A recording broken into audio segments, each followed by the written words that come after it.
ইরশাদ করেছেন মুসলিম শরীফের হাদিস, ইযা ক্বাআদা কওমুন ইয়াযকুরুনাল্লাহা আযযা ওয়া জাল্লা ইল্লা হাফাতহুমুল মালায়েকা ওয়া গাশিয়াতহুমুর রাহমা ওয়া নাযালাত আলাইহিমুস সাকিনাহ ওয়া যাকারাহুমুল্লাহু ফী মান ইনদা।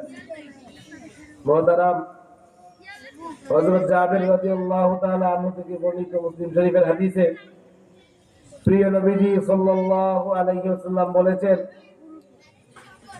যখন কোন অঞ্চলে কোন এলাকায় আল্লাহর একদল বান্দা আল্লাহকে স্মরণ করার জন্য, আল্লাহর আলোচনা শোনার জন্য একত্র হয়, বসে, তখন আল্লাহ রাব্বুল আলামিন তাদেরকে 4টা পুরস্কারে পুরস্কৃত করেন।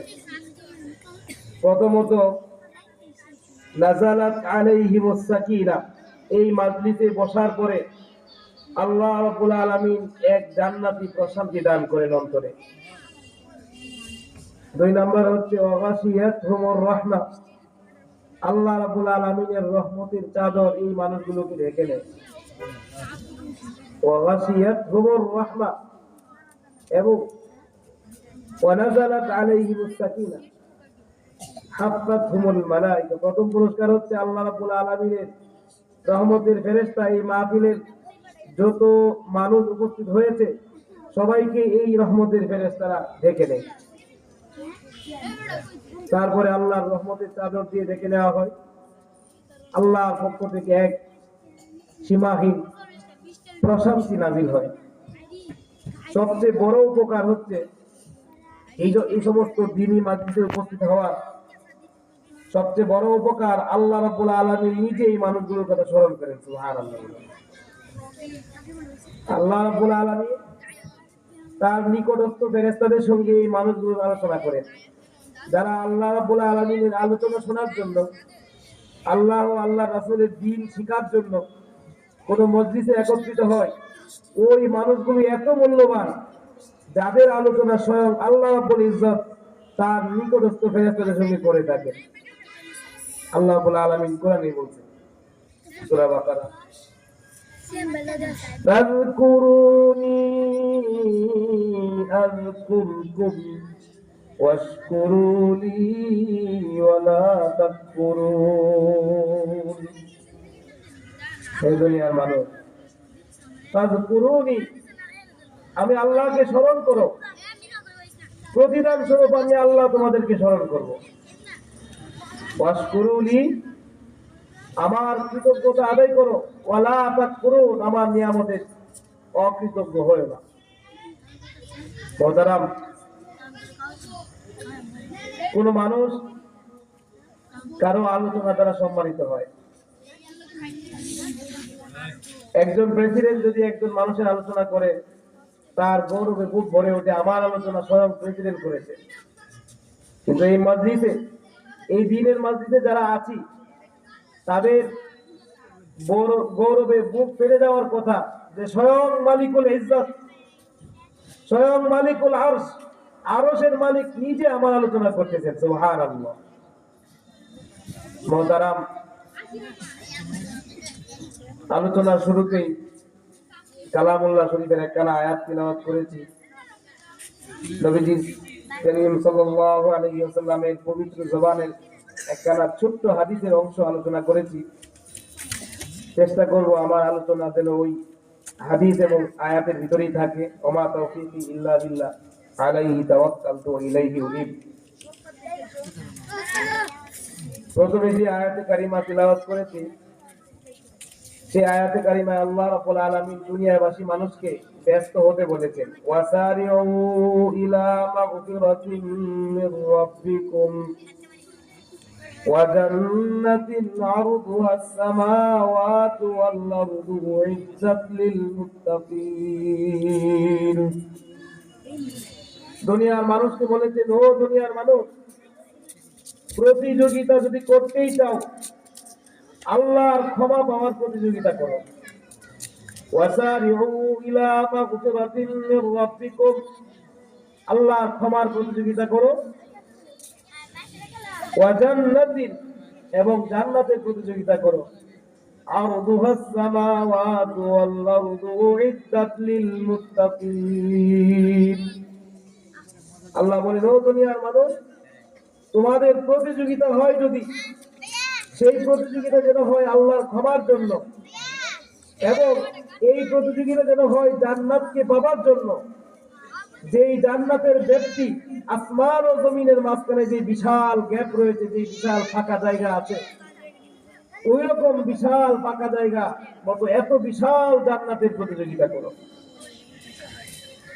দুনিয়ার মানুষ সম্পদের প্রাচুর্য প্রতিযোগিতায় লিপ্ত। আল্লাহ এটাও কোরআনে বলছেন, আল্লাহকুমুত তাকাসুর, সমস্ত প্রতিযোগিতাই তোমাদেরকে ধ্বংসের দিকে নিবে। সম্পদের প্রতিযোগিতা, ইজ্জতের প্রতিযোগিতা, প্রভাব প্রতিপত্তির প্রতিযোগিতা মানুষকে ধ্বংসের দিকে নিয়ে যাবে।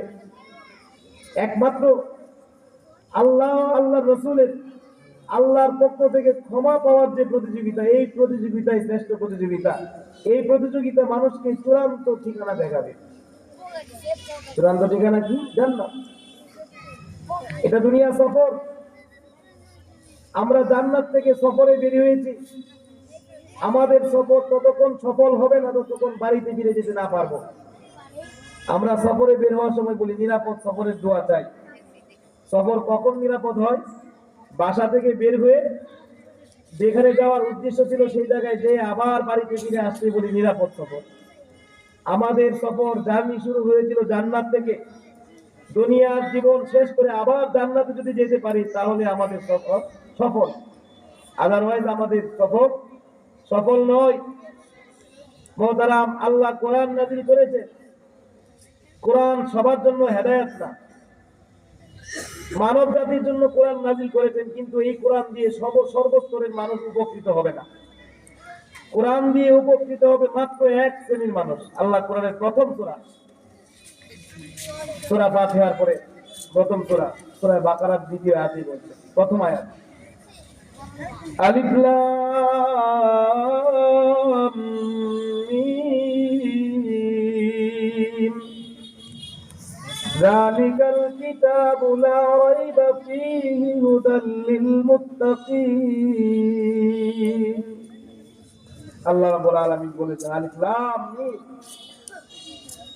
এর অর্থ একমাত্র আল্লাহই জানেন। আল্লাহু আ'লামু বিমুরাদিহি। যালিকাল কিতাব, কোরআন সম্পর্কে বলেছেন মানব জাতির মুক্তির জন্য কোরআন নাযিল হয়েছিল। এই কোরআন লা রাইবা ফীহি, এতে কোনো সন্দেহ শোভা নেই।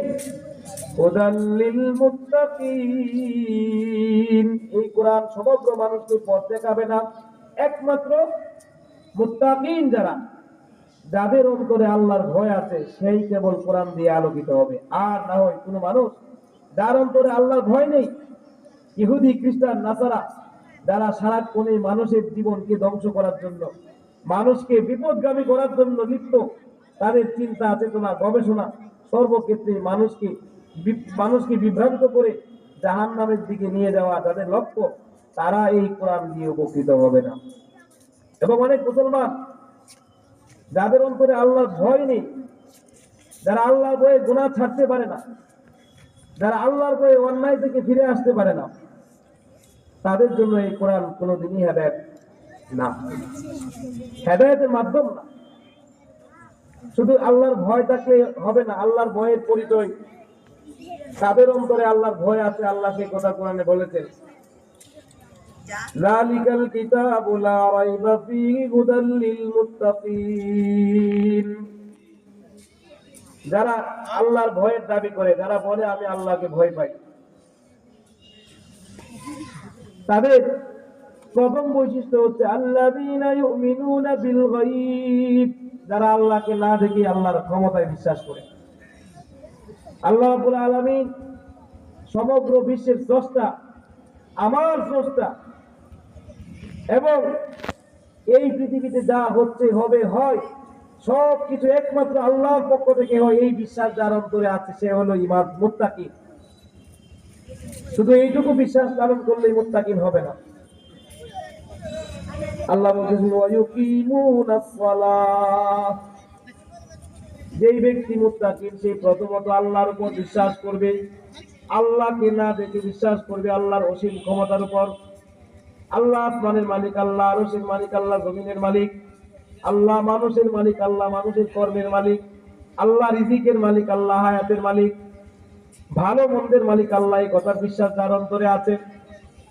ওয়ায়ুকিমুনাস সালাহ, এবং দ্বিতীয়ত নামাজ পড়বে। অনেক মুসলমান যারা ইমানের দাবি করি কিন্তু নামাজ পড়ি না। আমাদের দেশে একটা প্রচলিত প্রবাদ আছে, বলি চুর হলেও ইমান ভালো আছে। ইমান, মুহাদ্দিসিনে কেরাম আছেন, এখানে উলামায়ে কেরাম আছেন, ইমান শুধু মুখের স্বীকারোক্তির নাম ইমান না। ইমান হচ্ছে তিনটা বিষয়ের কম্বিনেশন। ইকরার বিল লিসান, মুখে তো স্বীকার করতেই হবে। তাসদীক বিল জিনান, অন্তরের অন্তঃস্থল থেকে গভীরভাবে বিশ্বাস করতে হবে। 3 নম্বর হচ্ছে আমল বিল আরকান, আমলে পরিণত করে দেখাতে হবে, এটা ঈমান। নামাজ ঈমানের অন্যতম পরিচয় হচ্ছে নামাজ। ঈমানের 5টা ভিত্তি, ইসলামের 5টা ভিত্তি। মুসলিম শরীফের হাদিস, বুনিয়াল ইসলামু আলা খামসিন, শাহাদাতি আল্লা ইলাহা ইল্লাল্লাহ ওয়া আন্না মুহাম্মাদান রাসূলুল্লাহ। ইসলামের ভিত্তি হচ্ছে 5টি, ইসলামের স্তম্ভ হচ্ছে 5টি। আপনারা জানেন কোন বিল্ডিং, কোন স্থাপনা স্তম্ভ বা খুঁটি ছাড়া টিকে থাকতে পারে না। ইসলামের দাবিদার যদি কেউ হয়, তার জন্য এই 5টা খুঁটি অবশ্যই লাগবে। এই 5 খুঁটি ছাড়া কেউ ইসলামের দাবিদার হলে ভাঙা ঘরের দাবিদার সে, খুঁটিবিহীন ঘরের দাবিদার সে। 1 নাম্বার হচ্ছে ঈমান, শাহাদাতু আল্লা ইলাহা ইল্লাল্লাহ, কথার সাক্ষী দেওয়া, জুড়ে মুখে সাক্ষ্য দেওয়া আমি আল্লাহ ছাড়া কাউকে মানি না, আল্লাহ ছাড়া কোনো মাবুদ নেই। ওয়া আন্না মুহাম্মাদান রাসূলুল্লাহ, এবং আমার কলিজার টুকরা আমার হাবিব মুহাম্মাদুর রাসূলুল্লাহ আল্লাহর রাসূল। ইন্নাল্লাযীনা ক্বালু রাব্বুনাল্লাহ, আল্লাহ বলেন যে ব্যক্তি উচ্চ স্বরে বলতে পারবে আমার আল্লাহ, আমার রব আল্লাহ। ইন্নাল্লাযীনা ক্বালু রাব্বুনাল্লাহু থুম্মা ইসতাকামু তাতানাজ্জালু আলাইহিমুল মালায়েকা। ঈমানের দাবিদার, ঈমান অন্তরে বিশ্বাস করতে হবে আল্লাহ ছাড়া কোনো মাবুদ নেই। আমার পরিবার আমার আল্লাহ চালায়, আমার ব্যবসা আমার আল্লাহ চালান, আমার সংসার আমার আল্লাহ চালান, আমার শরীর আমার ভাগ্য আল্লাহ নিয়ন্ত্রণ করে। কোন মানুষ আমাকে চাকরি দিবে না, শিক্ষা দীক্ষা আমাকে খাওয়ায় না, রিজিকের মালিক আল্লাহ, এগুলো বিশ্বাস করতে হবে। পারিবারিক ভাবে প্রতিষ্ঠিত করতে হবে, পরিবারের প্রত্যেককে এই কথা বলতে বাধ্য করতে হবে আল্লাহ খাওয়ান আল্লাহ পালেন। ঈমান, ঈমানের ইসলামের দ্বিতীয় ভিত্তি হচ্ছে নামাজ। ঈমানের দাবি করলাম, নামাজ আদায় করলাম না, সে ঈমানদার নয়, সে মুসলিম না। ইসলামের ভাঙ্গা খুঁটি দিয়ে ইসলামের ঘর হয় না, 5টি খুঁটি সচল থাকতে হয়, তাহলে একজন মুসলমান পূর্ণ মুসলমান হয়। একটা ঘরে 5টি খুঁটির মধ্যে 2টা ভাঙ্গা থাকলে এই ঘর টিকবে না, একটা ভাঙ্গা থাকলে এই ঘর টিকবে না। তবু তারা ইসলামের দ্বিতীয় খুঁটি হচ্ছে নামাজ। আল্লাহ কোরআনে বলছেন ওয়ায়ুকিমুনাস সালাহ, নামাজ আদায় করবে। ওয়া মিম্মা রাযাকনাহুম ইউনফিকুন, আল্লাহ বলেন আল্লাহ যেই সম্পত্তির মালিক করেছেন সেই সম্পত্তি হতে যাকাত দিবে। সম্পদের মালিক আমি নই, সম্পদ আমাকে আল্লাহ দিয়েছেন। যে ব্যক্তিকে গরিব, যে ব্যক্তি অসহায় গরিব, তাকে দুর্বল গরিব আল্লাহই বানাইছেন। আর যে ধনী, সে নিজের বুদ্ধির গুণে ভাগ্যের গুণে ধনী হয় না, আল্লাহ তাকে ধনী বানাইছেন। এই কথা বোঝানোর জন্য আল্লাহ বলতেছেন মিম্মা রাযাকনাহুম ইউনফিকুন, আল্লাহর দেওয়া সম্পত্তি হতে আমি আল্লাহ তাকে যে সম্পত্তি দিয়েছি সেই সম্পত্তির যাকাত দিবে। 40% যাকাত দিবে। ফরজ যাকাত, যাকাত ফরজ হওয়ার পরে 40%, 40 টাকায় 1 টাকা, 80 টাকায় 2 টাকা, 100 টাকায় 2.5 টাকা, 2.5% যাকাত দিবে। 40% না 40 টাকা 1 টাকা 2.5% যাকাত দিবে। শুধু আল্লাহ ও আল্লাহ রাসূলের উপর ঈমান আনলে চলবে না। ওয়াল্লাযীনা ইউমিনুনা বিমা উনজিলা ইলাইকা ওয়া মা উনজিলা মিন ক্বাবলিক, আল্লাহকে বিশ্বাস করতে হবে, আল্লাহর রাসূলকে বিশ্বাস করতে হবে। আল্লাহর রাসূল তিনি রাসূল হয়েছেন যে কোরআনের মাধ্যমে, সেই কোরআনকেও বিশ্বাস করতে হবে। কোরআনে কোনো ভুল নেই। কোরআন মানুষের জন্য সর্বাঙ্গীন পরিপূর্ণ জীবন ব্যবস্থা। যাদের কোরআনে অবিশ্বাস আছে তারা মুসলমান নয়। আমাদের সমাজে তথাকথিত মুক্তমনা কিছু মানুষ যারা নিজেদেরকে মুক্তমনা দাবি করে, মুক্ত চিন্তার অধিকারী দাবি করে, তারা কোরআনের বিভিন্ন আয়াতকে ভুল প্রমাণিত করার চেষ্টা করে। এটা তাদের অজ্ঞতা। পৃথিবীর কোন সত্য এমন আবিষ্কার হয় নাই যা কোরআনকে টপকে যায়। কোরআনকে ভুল প্রমাণ করার জন্য কোন বিজ্ঞানিক এখনো পর্যন্ত তৈরি হয়নি, বরং কোরআন বিজ্ঞানের অসংখ্য থিওরিকে প্রমাণ করেছে মিথ্যা।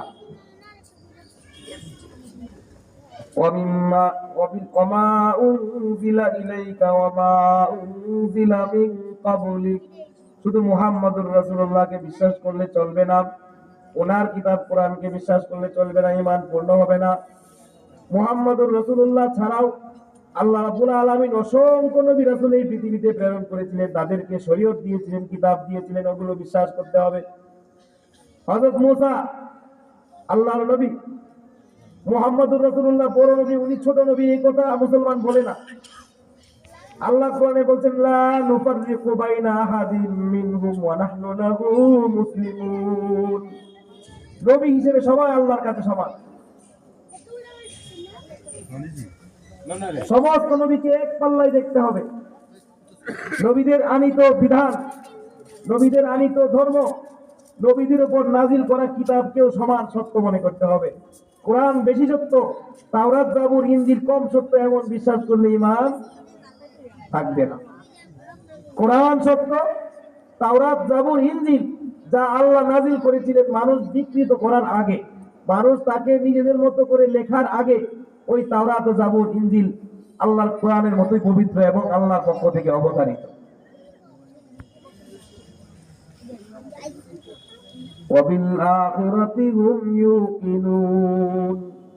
এটা বস্তুবাদী মানুষদের জন্য সবচেয়ে কঠিন, পরকালকে বিশ্বাস করা। মাটির নিচে কি হবে এই বিশ্বাস বস্তুবাদী মানুষ করতে পারে না। যারা নাস্তিক এটা মানতে পারে না। চিন্তাশীল শিক্ষিত মানুষের জন্য সবচেয়ে ভয়ঙ্কর ঈমানের অংশ হচ্ছে পরকালে কি হবে, মরণের পরে কি হবে। আরববাসী রাসূল কি বলতো, আইদা কুননা তুরাবান ওয়া ইযামান ইন্না লামাবউসুন। আইদা, এই প্রশ্নটা বোঝাচ্ছে ইট ইজ কোয়াইট ইম্পসিবল, এটা অসম্ভব। যখন আমরা মরে যাব, মরে যাওয়ার পরে আমাদেরকে মাটিতে দাফন করে দেওয়া হবে, মাটি আমাদের হাড় মাস খেয়ে একাকার করে দিবে, নিশ্চিহ্ন করে দিবে। কবর খনন করার পরে, 1000 বছরের কবর খনন করার পরে কিচ্ছুটি পাওয়া যায় না। আমাদের চিন্তা, আমাদের গবেষণা বলে মৃত্যুর পরে মাটির কাছে কিছুই থাকে না, আবার সৃষ্টিকর্তা জীবিত করবেন। এটা অনেক ভয়ঙ্কর বিশ্বাস, কিন্তু এই বিশ্বাস যারা লালন করবে না তারা ঈমানদার নয়। যার চুল পরিমাণ সন্দেহ আছে পরকাল নিয়ে, সে ঈমানদার নয়। আমরা আল্লাহকে দেখছি, আল্লাহকে দেখি না, আল্লাহকে না দেখি বিশ্বাস করেছি। ইউমিনুনা বিল গায়ব, না দেখে বিশ্বাস করেছি আল্লাহর ক্ষমতা। আমরা কি ফুলের গন্ধ দেখতে পাই? বলুন, ফুলের গন্ধ কি দেখা যায়? আমরা অনুভব করি। আমরা আল্লাহকে দেখি না, আল্লাহর সৃষ্টি অনুভব করি। আল্লাহর সৃষ্টিতে আল্লাহ রাব্বুল আলামিন আছেন। সুবহানাল্লাহ। शजर में हजर में तेरा रंग बू है, जिधर देखता हूँ मैं तू है तू है तू है। গাছ বলে সৃষ্টিকর্তা আল্লাহ, আসমান বলে সৃষ্টিকর্তা আল্লাহ, জমিন বলে সৃষ্টিকর্তা আল্লাহ।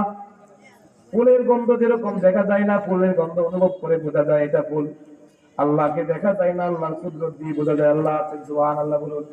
ওয়ালা ইন সালতাহুম মান খালাকাস সামাওয়াতি ওয়াল আরদা লা ইয়াকুলুন্না আল্লাহ।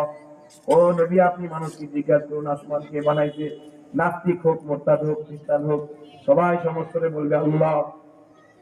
ওয়ালাইন সাআলতাহুম মান খালাকাস সামাওয়াতি ওয়াল আরদা লা ইয়াকুলুন্না আল্লাহ কুলিল হামদুলিল্লাহ বাল আকতারুহুম লা ইয়ালামুন। আসমান জমিন কে বানাইছে? আল্লাহ। আমরা দেখি নাই, কিন্তু আল্লাহর কুদরত আমরা অনুভব করি। এক বুজুর্গ ইমাম আহমদ ইবনে হাম্বল, উনি আল্লাহকে, ওনার মনে হচ্ছিল স্বপ্নে আল্লাহ রাব্বুল আলামিনকে দেখলেন।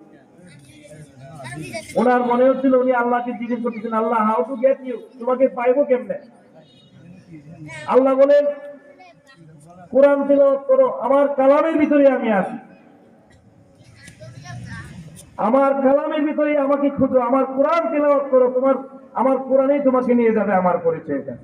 সুবহানাল্লাহ বলো। এই মহাবিশ্বে আল্লাহ এত কিছু রেখেছেন, এত কিছু রেখেছেন, যারা গবেষক গবেষণা করে সর্বশেষ রেজাল্ট এটাই দিবে আল্লাহ তাআলা সত্য। সুবহানাল্লাহ। সানুরিহিম আয়াতিনা ফিল আফাকি ওয়া ফি আনফুসিহিম। আল্লাহ বলেন আমি আসমান ও জমিনের মধ্যে, দিগন্তের মধ্যে এমন কিছু রেখেছি, ওয়া ফি আনফুসিহিম, তাদের মানুষের নিজের মধ্যে এমন কিছু রেখেছি। এই কথা দেখার পরে তাবাইয়ানা লাহুম আন্নাহুল হক, তাদের কাছে এই কথা দিনের আলোর মতোই প্রমাণিত হবে আল্লাহ তাআলা সত্য। মুহতারাম, ঈমানের অন্যতম এক বিষয় হচ্ছে অবিল আখিরাতি হুম ইউকিনুন, পরকালে বিশ্বাস করবে। এই বৈশিষ্ট্যগুলো যার আছে সে হলো মুত্তাকিন, সে হলো মুত্তাকিন। বলছিলাম আমাদের গন্তব্য জান্নাত। আমরা বের হয়েছিলাম কোত্থেকে? জান্নাত থেকে। আমাদের সফর শুরু হয়েছিল জান্নাত থেকে। জান্নাত থেকে দুনিয়াতে এসেছি, দুনিয়ার সফর শেষ করে আবার জান্নাতে যখন যেতে পারবো তখনই আমাদের সফর সফল হবে, আমরা নিরাপদ সফর করতে পেরেছি বলবো। তো আল্লাহ জান্নাতে কারা যাবে জানেন? আল্লাহ জান্নাতে কেউ যাবে না, একটা শ্রেণীর লোক যাবে। সুবহানাল্লাহ বলে। এই আয়াত থেকে, সূরা বাকারার প্রথম আয়াত থেকে এইটুকু বুঝি, কোরআন মাত্র এক শ্রেণীর মানুষকে হেদায়েত দেখাবে, সৎ পথ দেখাবে। কয় শ্রেণীর মানুষকে? এক শ্রেণীর মানুষকে। আর তারা হচ্ছে মুত্তাকিন, যাদের অন্তরে আল্লাহর ভয় আছে। মুত্তাকিন ছাড়া এই কোরআন কাউকে হেদায়েত দিবে না। আর যে ব্যক্তিকে কোরআন হেদায়েত দিবে তার গন্তব্য কোথায়? জান্নাত। সুবহানাল্লাহ বলে।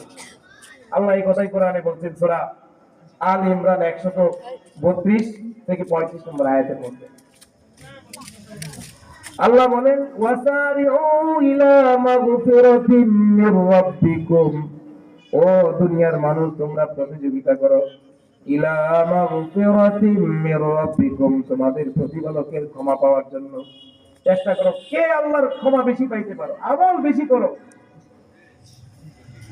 আমরা প্রতিযোগিতা করি সম্পদে, কে ভালো চাকরি পাইছে তার চেয়ে ভালো চাকরি আমার দরকার, কে ভালো একটা জায়গা কিনছে আমার আরো বড় জায়গার দরকার, কে একটা বাসা করছে ব্যাংক থেকে লোন নিয়ে হইলেও হারাম উপার্জনের মাধ্যমে হইলো আমার বড় একটা বাসার দরকার। আল্লাহ বলেন আলহাকুমুত তাকাসুর হাত্তা যুরতুমুল মাকাবির কাল্লা সাওফা তা'লামুনা সুম্মা কাল্লা সাওফা তা'লামুন। এ মানুষ, তোমাদেরকে সম্পদের প্রাচুর্য প্রতিযোগিতা, কে কার চেয়ে বেশি করবা, এই প্রতিযোগিতাই তোমাদেরকে ধ্বংস করে ছাড়বে। হাত্তা যুরতুমুল মাকাবির, এই প্রতিযোগিতা করতে করতে জীবনে একবারও আল্লাহর কথা ভাবার সময় হবে না, মৃত্যুর সময় চলে আসবে। আলাম ইয়ানি লিল্লাযিনা আমানু আন তাখশা কুলুবুহুম লিযিকরিল্লাহি ওয়া মা নাযালা মিনাল হক। আল্লাহ বলেন আলাম ইয়ানি লিল্লাযিনা আমানু, যারা ঈমানদার তাদের কি এখনো সময় হয়নি? আন তাখশা কুলুবুহুম লিযিকরিল্লাহ, তাদের অন্তর আল্লাহর জন্য, আল্লাহর স্মরণে ভয় পাবে, এরকম সময় কি এখনো আসেনি? ঈমানদারের কথা বলছেন, কোরআন পড়লে আল্লাহকে পাওয়া যাবে। কোরআন তিলাওয়াত করলে ঈমানদারের ঈমান বেড়ে যায়। কে বলছে? আল্লাহ। ওয়াইযা তুলিয়াত আলাইহিম আয়াতুহু যাদাতহুম ঈমানা ওয়া আলা রাব্বিহিম ইয়াতাওয়াক্কালুন। আল্লাহ বলেন ঈমানদার, ঈমান এমন জিনিস, ঈমানদারের সামনে আল্লাহর কালামুল্লাহর আলোচনা হলে আল্লাহর নিদর্শন, আল্লাহর কুদরতের কথা আলোচনা হলে তার ঈমান বেড়ে যায়। ওয়া আলা রাব্বিহিম ইয়াতাওয়াক্কালুন, ঈমান বাড়তে বাড়তে তার মধ্যে এমন এক ঐশী শক্তি চলে আসে, সে বলে এই দুনিয়ার সব একদিকে, আমার আল্লাহ একদিকে। ওয়া আলা রাব্বিহিম ইয়াতাওয়াক্কালুন, আল্লাহর উপর ভরসা করা এটা জেনে তেন বিষয় না। বিপদের মুখে পড়ে দেখেন আল্লাহর উপর ভরসা আসে নাকি বস্তুর উপর ভরসা আসে। যে ব্যক্তি আল্লাহর উপর ভরসা করবে, দুনিয়ার সব একদিকে, তাকে ধ্বংস করার জন্য একদিকে থাকলেও আল্লাহ রাব্বুল আলামিনের হুকুমের বাইরে তার কোনো ক্ষতি হবে না। আল্লাহ বলছেন ওয়ামান ইয়াতাওয়াক্কাল আলাল্লাহি ফাহুয়া হাসবুহু, যে আল্লাহর উপর ভরসা করে আল্লাহ তার জন্য যথেষ্ট। হাদিসে রাসূল সাল্লাল্লাহু আলাইহি ওয়াসাল্লাম বলেন, মুসলিমের হাদিস, সারা দুনিয়ার মানুষ লাউ ইজতামাউ আলা আন ইয়াদুররুকা বিশাইইন, ও ইমানদার, সারা দুনিয়ার সমস্ত শক্তি পরাশক্তি যদি একত্র হয় তোমাকে চুল পরিমাণ ক্ষতি করার জন্য, লাম ইয়াদুররুকা বিশাইইন ইল্লা কাদ কাতাবাহু আল্লাহু লাক, তোমার একটা পশম ছিটতে পারবে না যদি আল্লাহ লিখে না রাখে। অনুরূপ ভাবে সারা দুনিয়ার মানুষ তোমার একটা উপকারের চেষ্টা করে এবং চেষ্টা করার জন্য তাদের সর্বশক্তি একত্র করে, লাম ইয়ানফাউকা বিশাইইন ইল্লা কাদ কাতাবাহু আল্লাহু লাক, তোমার এতটুকু উপকার তারা করতে পারবে না আল্লাহ যেটুকু লিখে রেখেছেন। এটা ঈমানদারের বিশ্বাস। মা ইয়াফতাহিল্লাহু লিন-নাসি মির রাহমাতিন ফালা মুমসিকা লাহা ওয়া মা ইউমসিক ফালা মুরসিলা লাহু মিন বাদিহি। আল্লাহ রাব্বুল আলামিন বলেন, মা ইয়াফতাহিল্লাহু লিন-নাসি মির রাহমা, আল্লাহ যদি কোনো মানুষের জন্য রহমতের দরজা খুলে দেন, সারা দুনিয়ার যত মানুষ অপছন্দ হইল সেই দরজা বন্ধ করতে পারবে না। ওয়া মা ইউমসিক ফালা মুরসিলা লাহু মিন বাদিহি আবাদা, আল্লাহ যদি কোনো রহমতের দরজা বন্ধ করে দেন, দুনিয়ার সব মানুষ সুপারিশ করলো সেটা খোলা সম্ভব না। আল্লাহ এখন চাইছেন রাত, সবাই মিলে যদি কান্নাকাটি করি, মসজিদে মসজিদে, খানকায় খানকায় জিকির শুরু করি, আল্লাহ এখন সকাল দাও সকাল দাও, হবে? আল্লাহর ফায়সালা, সুন্নাতুল্লাহি ফিল আরদ, ফালান তাজিদা লিসুন্নাতিল্লাহি তাবদীলা। বলছিলাম মুহতারাম, আল্লাহ রাব্বুল আলামিন বলতেছেন, ওয়াসারিউ ইলা মাগফিরাতিন মির রাব্বিকুম, ও দুনিয়ার মানুষ, তোমরা আল্লাহর ক্ষমা পাওয়ার জন্য প্রতিযোগিতা করো। কার আমল কত সুন্দর সেই প্রতিযোগিতা করো। একজন বেশি ইবাদত করে তার চেয়ে বেশি করার চেষ্টা করো। আল্লাহ এটা দেখার জন্য মানুষকে বানাইছেন। সূরা মুলকের প্রথম আয়াত, তাবারাকাল্লাযী বিয়াদিহিল মুলক ওয়া হুয়া আলা কুল্লি শাইইন কাদির। দ্বিতীয় আয়াতে বলেন, আল্লাযী খালাকাল মাউতা ওয়াল হায়াতা লিয়াবলুয়াকুম আইয়ুকুম আহসানু আমালা। আল্লাহ ক্ষুদ্র একটা জীবন দিতেন, কে প্রতিযোগিতা করে কার চেয়ে বেশি কত সুন্দর আমল করে আল্লাহকে খুশি করতে পারে, আল্লাহর ক্ষমা অর্জন করতে পারে। আল্লাহ যদি ক্ষমা না করেন উপায় আছে বলুন? আল্লাহ বলছেন, ওয়া জান্নাতিন, ক্ষমার পরে আল্লাহ জান্নাত পাবা, আরদুহাস সামাওয়াতু ওয়াল আরদু, যে জান্নাতের ব্যাপ্তি, যে জান্নাতের বিশালতা হচ্ছে আসমান ও জমিনের মাঝখানে যে বিশাল ফাঁকা জায়গা। উইদ্দাত লিল মুত্তাকিন, একটু আগে বলেছি কোরআন হেদায়েত দিবে কাকে? শুধু মুত্তাকিনকে। জান্নাত কার ঠিকানা? একমাত্র মুত্তাকিনের ঠিকানা, যার অন্তরে আল্লাহর ভয় নাই। সারা দুনিয়ার সব আমল করে শেষ করে ফেললো, দুনিয়ার প্রত্যেকটা জায়গায় সেজদা করলো, তার আমল, তার ঠিকানা জান্নাত হবে না, তার সফর সফল হবে না। আল্লাহ বলছেন, ওয়া জান্নাতিন আরদুহাস সামাওয়াতু ওয়াল আরদু, বিশাল সেই জান্নাতের দিকে প্রতিযোগিতা করো। জান্নাত কিভাবে বেশি পাবা সেই প্রতিযোগিতা করো। আল্লাহর ভালোবাসা কিভাবে বেশি পাবা সেই প্রতিযোগিতা করো। উইদ্দাত লিল মুত্তাকিন, যে জান্নাত আল্লাহ সাজায় রেখেছেন কাদের জন্য? মুত্তাকিনদের জন্য, যার অন্তরে আল্লাহর ভয় আছে তার জন্য সাজায় রাখছে। হযরত আবু যর গিফারী, আপনারা জানেন ওনার সম্পর্কে, রাসূলের অনেক আদরের সাহাবী। রাসূল খুব ভালোবাসতেন ওনাকে, এত সরল ছিলেন, যত সরল ছিলেন তার বিশ্বাস ছিল সবার চেয়ে বেশি। সুবহানাল্লাহ বলুন। এত বিশ্বাস ছিল, বস্তুতে একেবারেই বিশ্বাস করতেন না। হযরত আবু যরের বাড়িতে গেলেন, এক সাহাবী গিয়ে দেখলেন মাটিতে শুয়ে আছেন। বলেন, ও আল্লাহর নবীর সাহাবী, এত কষ্ট কেন করছেন? সাহাবী উত্তর দিলেন, কেন, কি হচ্ছে, কেন বলছো আমি এত কষ্ট করছি? উনি বললেন, আপনার বাসার ফার্নিচার কোথায়? উনি বললেন, পাঠায় দিদি। কোথায় পাঠাইছে? আসল বাড়িতে। এখানে কেন, কিছু প্রয়োজন নেই? উনি বললেন, বাড়িওয়ালাতে আমায় থাকতে দিবে না। এই দুনিয়ার মালিক কে? আল্লাহ। এই দুনিয়ায় আমাকে আল্লাহ থাকার জন্য পাঠাননি, পাঠাইছেন কেন? দুনিয়াটা ঘুরে দেখার জন্য। আখেরাত আমার বাড়ি, সেখান থেকে বের হয়েছি দুনিয়াটা ঘুরে আল্লাহকে সন্তুষ্ট করে আবার বাড়িতে ফিরে যাব, তাহলে আমাদের সফর সফল হবে। আল্লাহ বলছেন, যেই জান্নাত আমি সাজায় রেখেছি মুত্তাকিনদের জন্য, সেই মুত্তাকিনদের আগে যে 5টা বৈশিষ্ট্য সূরা বাকারায় আলোচনা করা হয়েছে, এছাড়াও মুত্তাকিনদের আরো 4টা বৈশিষ্ট্য দরকার। এক নম্বর কি? الذين ينفقون في السراء والضراء والكاظمين الغيظ والعافين عن الناس الذين ينفقون في السراء والضراء। শুনুন সম্মানিত মুসল্লিয়ান, আল্লাহ রাব্বুল আলামিন বলতেছেন, যেই মুত্তাকিনদের জন্য জান্নাতকে আমি সাজায় রেখেছি, মুত্তাকিন ছাড়া কোনো মানুষ জান্নাতে যেতে পারবে না। সেই জান্নাতি মুত্তাকিনদের আরেকটা বৈশিষ্ট্য হচ্ছে, সুখে দুঃখে আল্লাহর পথে দান করবে। সুখে দুঃখে আল্লাহর রাস্তায় দান করবে। আমরা তো বিপদে মান্নত করি, মান্নতের জায়গা শুধু পাগলা মসজিদ, নাউযুবিল্লাহ বলুন। আল্লাহর দুনিয়ায় কোন মসজিদের গুরুত্ব কোন মসজিদের চেয়ে বেশি না, কেবল মাত্র 3খানা মসজিদের গুরুত্ব বেশি। নাসাই শরীফের প্রথম দিকে হাদিস, লা তুসাদ্দুর রিহাল ইল্লা ইলা সালাহাতি মাসাজিদ, বাইতুল্লাহ, বাইতুল মাকদিস, জেরুজালেমের যে মসজিদ, বাইতুল মাকদিস, বাইতুল্লাহ, কাবাগর, এরপরে হচ্ছে রাসূলের মসজিদ, মসজিদুন নববী। এই 3 মসজিদ ছাড়া পৃথিবীর কোন মসজিদের মর্যাদা অন্য মসজিদের চেয়ে বেশি নয়। যাত্রা করে ওই জায়গায় নামাজ পড়তে যাওয়া খারাপ। আজকে এই নামাজটা বাংলা মসজিদে পড়বে, এইভাবে যাওয়াও হারাম। আল্লাহর কাছে দুনিয়ার সমস্ত মসজিদের মর্যাদা এক। তো আমরা দান করি বিপদে।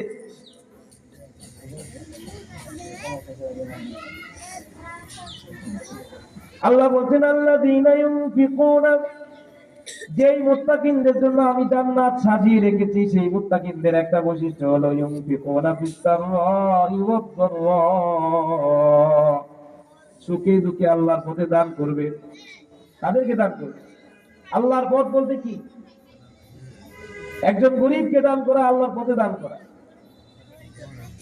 জিহাদের জন্য কোন মুসল্লি, কোন সাহাবীকে, কোন ব্যক্তিকে, কোন মুজাহিদকে প্রস্তুত করে দেওয়া, এটা আল্লাহর পক্ষে দান করা, আল্লাহর রাস্তায় দান করা। আল্লাহর হাবিব বলেন, মান জাহাদা গাজিয়ান ফাকাদ গাজা। কেউ যুদ্ধে যেতে পারে না, শারীরিক অক্ষমতা, সংসারের ব্যস্ততা, কিন্তু একজন মুজাহিদকে অর্থ দিয়ে, টাকা দিয়ে প্রস্তুত করে আল্লাহর রাস্তায় পাঠাইলো, সেও বাড়িতে বসে যুদ্ধ করলো। সুবহানাল্লাহ। আল্লাহর রাস্তায় দান করা, অসহায় গরিব মানুষকে দান করা। ওয়াফি আমওয়ালিহিম হাক্কুল লিসাইলি ওয়াল মাহরুম। আল্লাহ বলেছেন, আগে সূরা বাকারায় বলেছেন, মিম্মা রাযাকনাহুম ইনফিকুন, আল্লাহর দেওয়া সম্পত্তি থেকে আল্লাহর রাস্তায় দান করো। সম্পত্তি দিয়েছেন আল্লাহ, আল্লাহকে দিতে আমাদের মায়া লাগে। ছোট বাচ্চা দেখছেন, বাবা মজা কিনে এনে বাচ্চাকে দেয়, পরের বাবা যদি বলে, আব্বু আমাকে একটু দাও, ছেলে দিতে চায় না। এটা মানুষের অভ্যাস, এটা মানুষের অভ্যাস, লোভ মানুষের অভ্যাস। মানুষ বাইবর জন্মগত কিছু অভ্যাস নিয়ে এসেছে, এর মধ্যে একটা হচ্ছে লোভ, একটা হচ্ছে লোভ। লোভ মানুষকে ধ্বংস করে। লোভ করা যাবে না। মহতারাম, বলছিলাম আল্লাহ রাব্বুল আলামিন বলেছেন, সুখে দুঃখে দান করো। যেই মুসলমান দান করতে শিখেছে, তার সংসারে কোনোদিন অভাব হবে না। সুবহানাল্লাহ বলুন। আল্লাহ সূরা বাকারায় বলেছেন, যে ব্যক্তি আল্লাহর রাস্তায় একটা শস্য দান করবে, الذين ينفقون في سبيل الله كمثل حبة أنبتت 7 سنابل في كل سنبلة 100 حبة